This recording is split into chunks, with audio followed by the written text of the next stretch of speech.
Hello, everybody, and welcome back to Bomber Banter. It is the round 10 post-replay review.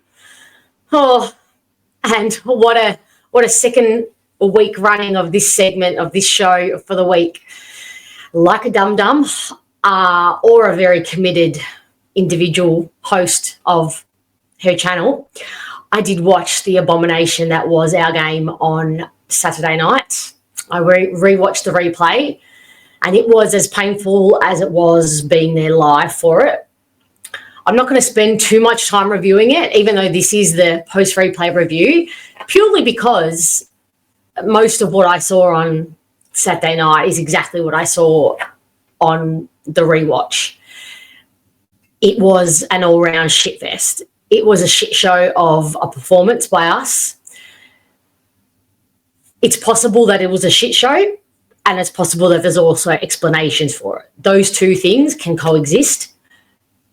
However, that doesn't make it okay, and it doesn't make it good enough, despite being a young team and an experienced team. There are reasons for it to explain it away, but I think we are all entitled to feel really bereft of what we saw. Some of the efforts, some of the planning, some of the decisions, and all round, everyone lost on Saturday night, from the coaches to the boot starter. I do want to say, I know a lot of the media and fans like to throw out the whole, it's a reality check, but I just could not disagree with that more.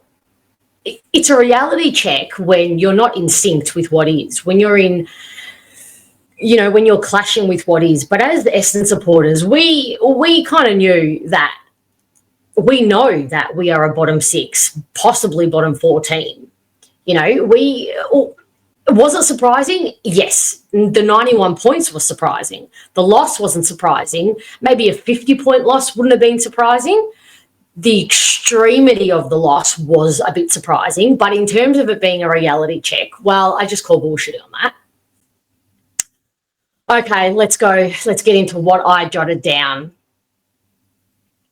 I also want to say, actually, something that I noticed or thought about on the replay. Who do we think we are as supporters, and who does the media think they are to assume and to state that we didn't have plans for players?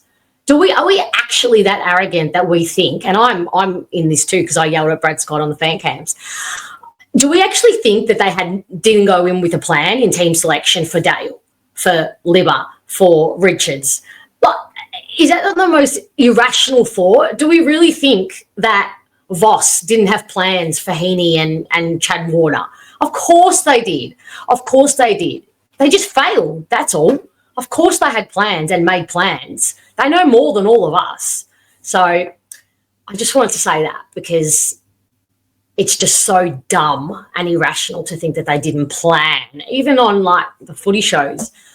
You think they didn't? That's their job. Anyway, okay, mentally, the mental fragility of this team and this club. It's like the saying, men can't multitask. They look like a team who couldn't multitask. When the pressure goes beyond, and this is not just for our game on Saturday night, but when the pressure exceeds about a 5, it's almost like the boys don't have the ability to focus on all the little things you have to focus on. So, you can scrap, you can pressure, you can force a turnover, but your next thought has to be on possessing the ball, clearing the ball, using the ball well. And it looked like on Saturday night that all they were thinking of was pressuring the ball, causing the turnover, but then nothing would happen after it. It would be a fumble. The Dogs would cleaned up their own mess all night long. No team is perfect, but in my opinion, that was a really close to being perfect performance. It was a close to perfecting all the plans performance. So from their coaching panel, their strategies all worked. I think they're the most polished team we've come up against and the most superior, to be honest. I think, and that's above Pies and Adelaide, who both really hurt us. So, just the little taps, the 1%ers, they say you make your own luck in football, but I think you also need a little bit of luck from the universe, and they were just It was all going their way.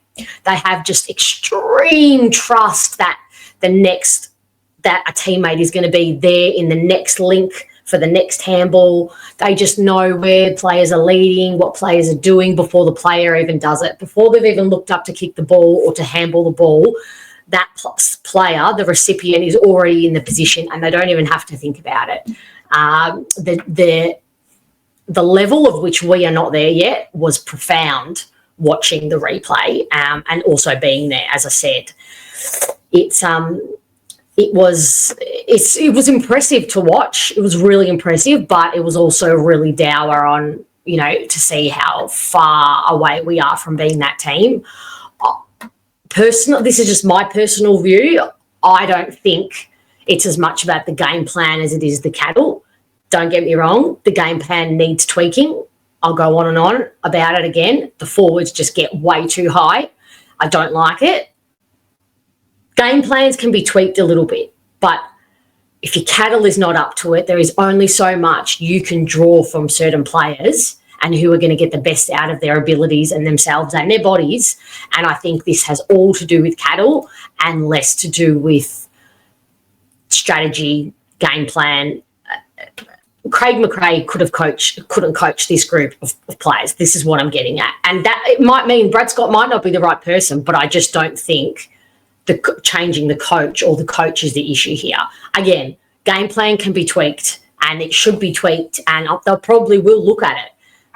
But it was very obvious to me that it was the cattle that we have, just inability to think beyond the immediate. Like in football, you have to be thinking 2-3 steps ahead, and the mental fragility to be able to lock in and then use the ball well after you've forced a turnover was really evident to see. What else did I say? I mean, our fundamentals, they just were not at AFL quality, and that's despite, it doesn't matter who the opposition is, you're tackling. I thought we were past the not being able to tackle and the pathetic attempts at tackling. That is your basics. That's your under 12s kind of stuff. It is just unacceptable. That tackling is probably the worst one for me, because it shows how locked in you are, how much you want it, how much are you going to hold on to this player. And so that's kind of how I measure sometimes effort and intent, the tackles. So that really pissed me off, the fact that we were missing so many. I think we did do better in the second half on that front, but the damage was done from the get-go. I have to say, I don't think it's going to be a game that Zach Merritt is going to want to watch back. Some of his moments were incredibly disappointing for a captain and a leader. I think he sort of started the rot early on. His disposal, some of his decision-making, it's not conscious. I'm not saying a player saw Zach Merritt, he's their captain, and saw him kick a bad ball into inside 50 and thought, oh, well, if Zach Merritt can do it, then I'm just going to, take it easy and kick wherever I want. It's not conscious. It's a subconscious thing that immediate you see your captain and you just internalize it and you think, oh, well, my error is not so bad. It's how psychology works. It's how the mind works. So I think obviously he gets a pass because, this is not common for him. So, but yeah, it'd be one he'd want to definitely miss. Players who get a tick from me, and when I say, I use the word tick lightly, maybe a half a tick. I don't think any player gets a full tick, because they were all pretty poor in terms of their skills, decision-making and tackling, and 1%ers. But the players who get a tick, nevertheless, are Mackay, Reid, Roberts and Martin. Mackay particularly, I thought he held up really well. It's great to see him use his body really well.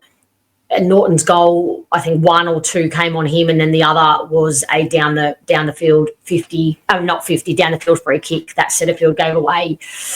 It was less about what he did on Norton and more about how he used his body and his disposal. I don't know. I didn't look at his disposal efficiency, but from what I saw in the replay, he used the ball well and made really good decisions. He was on the ground, got down and dirty and got some ground ball gets. I thought I thought his decision making was really good when there was a lot of chaos happening back there. Not perfect, nowhere near perfect, but we're coming from a very low base. Reid, again, made a couple of huge blues that led to goals, but in the back line where the ball was flying in there and Bulldogs were running unaccompanied into the goal square, I think the defenders probably need a little bit of some slack in terms of their performances. But I thought Reid, again, looked strong and looked confident in himself. Roberts, I said it a couple of weeks ago, he's got leadership written all over him, in my opinion. Sometimes it's not how, vocal you are or how articulate, speaking of the word, can't even get the word out, articulate you are, or how, studious you are. It is about your values, what you just will not tolerate in yourself. And to me, he is a player who doesn't tolerate anything less than 100% effort all times. He uses the ball. He makes pretty good decisions and uses the ball really well. Obviously, we all know he's tough and doesn't take a step backwards in terms of going in for a bit of a scrap. I thought he was sensational and tried his heart out. Martin, I thought he was, again, the best of the leaders on the field. So last week and this week, he's really blooming into that role that's being asked of him, that floating role, that go wherever you needed role. Some players would really reject being that player and need to focus in on one specific position, have, again, back to the multitasking. Some players would really not do well in that role, but he is flourishing. And again, we're seeing the method to the madness that we all thought it was when he was plonked in the back line and not moved, ahead of the ball and closer to goal. But we're seeing the reward now because he looks so comfortable floating and helping out where he's needed. And I thought he did absolutely everything he could. Of course, he too comes under the fundamentals weren't executed perfectly, but I think he was a really, really exceptional leader on the night. And, it only personified that on the replay. Ultimately, this was a bottom four performance with players who are just not going to be up to being a premiership prelim type side. You can't carry a team full of them. The club knows it. Don't think the club don't know it. Anybody thinking that the club don't know it, we're in a situation where we're doing the best we can with what we've got, and it was really, really it's really obvious. It's becoming obvious against the better teams. This group are good enough, for the mid to bottom teams, but against the very best, they're clearly not good enough, and hence why we're turning the list over, and hence why things like the mid-season draft in next week is really exciting, because what can we scrounge up? What can we pick up? I'm really excited. So it's not all doom and gloom. We are rebuilding. That is facts. Let's not be in conflict with what is, as I said last week. I mean, I've written down a whole lot of things. The Bulldogs are the stoppage score kings, and they absolutely murdered us in that department. They're number one in the AFL. It was always going to happen, and again, it did happen. They outnumbered us at the fall of the ball, so part of that tells me that's effort. It was almost a bit like when you think you're trying, but you're really not trying, but you can tell yourself you're trying because you're there, but you're not quite there. So, but I really do think that had to do with a lack of effort.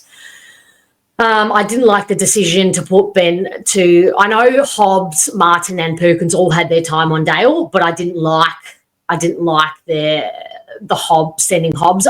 You've got to try stuff, granted, but I just think he is so not the player to play a defensive role on another player. I didn't like the decision to sub out Hooley tactically, mainly because the game was gone, right? What we can still get something from the game. He has played not a lot of game time. Where was the appeal to bring Shield on? It's okay if you don't make your sub, or sub Goldie off and just make 2 metre Peter the ruck for the last quarter and get some more experience and game time into Sard. Tell Sard to sit on Dale. Like I just thought that there was no need to make that decision. I've said a lot of that. No point going on about how good the Bulldogs were. I mean, we all know that. The forward line is an issue, but we've kind of gone back. We've taken a step back because of the Draper effect. 2 metre Peter is having to help Goldstein out a lot more. He wouldn't be rucking nearly as much if it was just him and Draper in the team. He's having to help him out a lot more, so he can't be just plonked in the forward line for a big amount of time, and especially when the tactic of the other team is to have a floating spare backman who, the way we give kick the ball inside 50, that floating backman is just making it a 2-on-1 every time. So Peter Wright is not even down there all that much. He's having to do a lot more to help Goldstein out. Langford is superbly out of form, and it's concerning. It's like playing with one less player down there. That's to the level that I think we're at with him now, and I don't think it's harsh to say that. We all know that he can be a star, but you got to be doing better. You got to be doing much better. Peter Wright did have the most score involvements, which means that he's still trying really, really hard, and that was the most for us, that he had 6. But I just think he's at the mercy now of just having to play a lot of ruck time and not being able to just plonk him forward. Whereas we know Caddy, if he's not getting the ball, he's going to take things into his own hands and run up the wing and make leads and things like that. But I honestly don't know where Langford's at. I can't get a read on whether he's worried about his body, it's chemistry that he's not, noshing with the rest of them, effort. I purely don't know. Maybe some of the other footy heads this week can take apart his performance at the moment. He just need to lift. Yeah, need to lift. He's very hard. He's very easy to play against right now. You don't have to put a good defender on him, and you don't probably have to put too much work into him because he's just not up to it at the moment. So I'll probably leave it there, to be honest. Unfortunately, there was not much to take from this game aside from the fact that you learn more from these games than you do from the wins, and you can fight and punch against that word as much as you want, learnings, but that's the reality. You just do. When you're down on the basement floor, that's when you have to dig deep and force yourself and pick yourself up, and that's how you grow and that's how you learn. So that's what they'll do. And that's not to say that they might win next week or lose. They could. Who knows at this point? There is no guarantees, and I just think that it's just a nice little reminder about how far this group is away from being a real core group that can take us further up the ladder. Which means it's going to take a lot longer than what we thought to turn over a list, still keep a semblance of a football club. I mean, you can't kick everybody out, but there's things to look forward to. The kids, getting more game times into the kids, the mid-season draft, what diamond in the rough can we get? I absolutely would not be recommending rewatching any of that game. Absolutely 0 stars. Do not recommend. Terrible.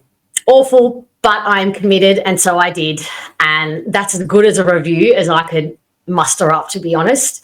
I do just want to touch on the Adam Selwood passing during the week.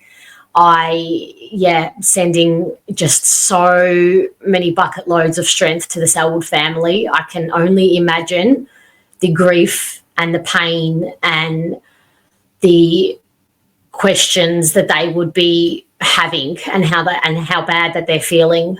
It's in saying that, as bad as they're feeling, I can tell you from experience, the emotional pain that Troy and Adam would have been 50 times worse. And I think I think it's an important discussion. And when these things happen, it's sad that it takes these things to happen for the discussion about mental health, and mental health, especially in men. It's sad that it takes that to happen for the conversation to arc up and for people to, wake up, in a sense, to the severity of it in our society. I strongly feel that it's incumbent on us as individuals to do the work on ourselves to become someone that people can come to, that our loved ones can come to, that our friends can come to and say, I'm struggling. It's why I kind of have issues with days like Are You Okay Day and It's Okay to Be Okay, because if I'm not okay, what next? So I'm not okay, but what next? Many people find it easy to ask, are you okay? But if they get an answer back saying, no, I'm not okay, then they don't know what to do. And that's where it all falls down. These things don't happen in a vacuum. Adam and Troy wouldn't have gotten to the point that they did overnight. These things build up, and it is absolutely vital that it's on us to become the person that our loved ones can say, I feel like I want to end it all. It's up to us to be able to be the person that's not going to make them feel ashamed, that's not going to pathologize them, a la say, well, I better take you to a mental hospital. It's up to us to become insightful, self-aware people and have the right reactions, body language, facial expression, and the things that come out of our mouth. We have to become someone who can do this for our loved ones, because most people, I think, if they're honest with themselves, don't have someone in their life who they could be so raw and honest with to be able to go and say, I am feeling suicidal, or I am feeling so bad that I can't be here anymore. People don't have someone they can say that to, because people are not up to hearing it, to dealing with it. It would overwhelm most people. It would floor most people to have someone say that to you. So it's on us to become someone that someone can say that to, because in this day and age, it's not about if you know someone, it's about how many people do you know struggling with mental health. Life is hard. It is hard, very, very hard. Don't think it's easy just because someone's showing you their highlight reel. People wear it very, very well. They hide it very, very well. And so it is not, at some point you're probably going to need the tools to help someone through something. Very basically, the appropriate answer if someone comes to you in that situation is not, oh, well, do you want to go? Let's go for a beer and just think positive. Everything will be all right. The appropriate answer is, and this is just on a very simple level, is what do you need from me right now? Do you need me to come over and sit with you? Do you need me to jump online and we can have a chess game online? Or do you need to play a quick, stupid round of Would You Rather? Do you need me to get you some melatonin so you can calm down and have a good sleep? Do you need me to go to the doctors with you to get a referral for a psychologist? Do you need me to help you find a good psychologist? What do you need from me right now in this moment? And that will do so much good for the person, because they're not feeling judged, they're not feeling shameful. It's a practical approach, but it's also validation, because you're not making the person feel belittled or embarrassed or shamed for saying that they are struggling so badly that they can't be here anymore. And it's not about, getting going and studying psychology and getting a license to be a therapist and reading 6,000 books. It's just about doing a bit of self-reflection. And, and if you haven't had much trauma in your life and you haven't been forced to work on yourself, then it's probably a good time to start. And it can be as basic as you like. Reading a book, doing a quick search and talking to people who have been through trauma and who know firsthand the things that help and the things that don't.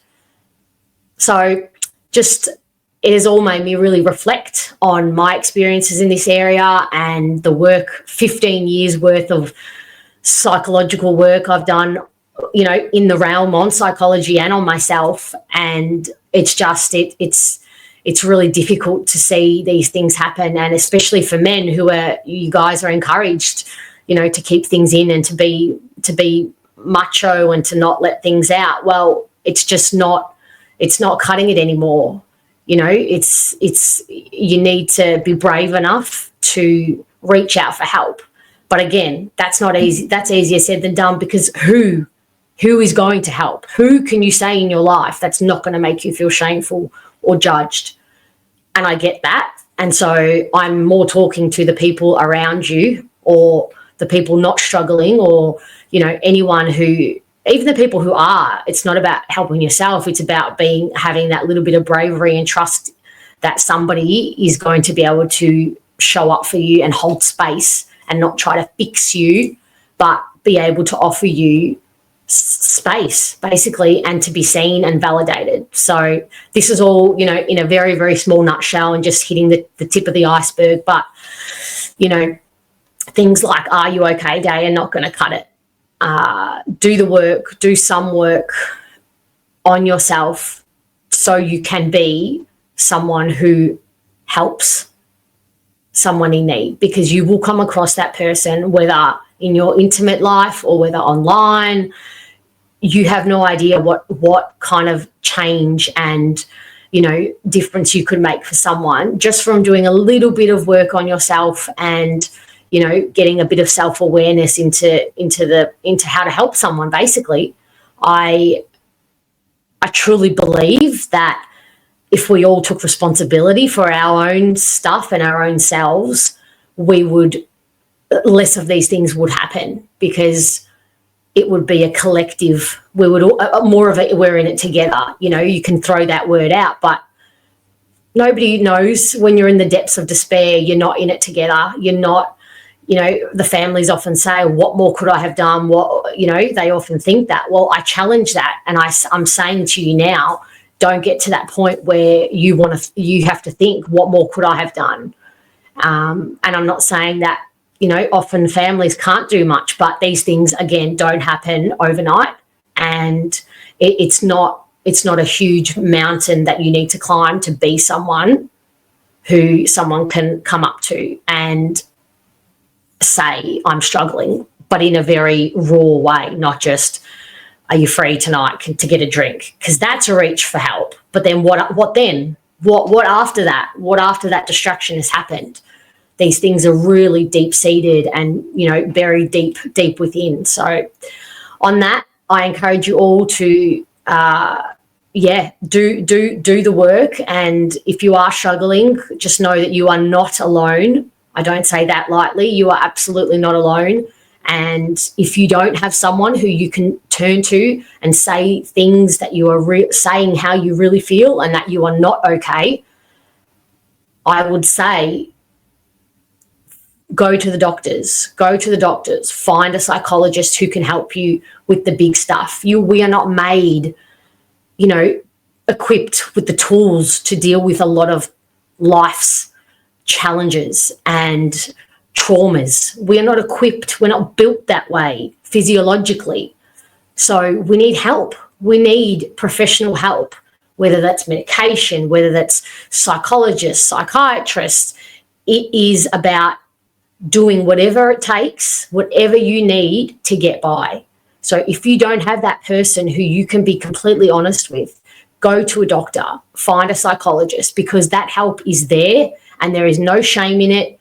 As men, there is absolutely no shame in it. From a woman's point of view, there is nothing sexier than a self-aware man. And I know many women who feel the same. So if that makes a difference to you, great. If not, it's time. It's time that we all dig deeper and be someone for someone else, in the hope that when you need someone, that person has always also done the work and you can go to them and feel like you can say that you need help. So I'll leave it there for now, sending love and strength to anyone who needs it right now. From my point of view, because I have done the work, just know that it is okay that you feel terrible if you do. It is appropriate. Life is hard. Trauma is hard. And if you do need more help on this, feel free to DM me on Twitter, on Instagram. Bomber Banter is the what do you call the title, the acts. I don't even know what it's called. Bomber Banter, you will find me. Google is your last resort. Email, there's an email at the bottom of this video. So if you need help, if you need more information on this, please, I have 15 years worth of experience in this realm, so feel free to reach out. But in the meantime, do the work and be someone who you will be proud of, but also someone who you know can make a difference for the people that you love. Okay, we'll leave it there. I will see you tomorrow night for Fiona's forecast, forecasting our game, our Dreamtime game against the Tigers. For now, go Bombers.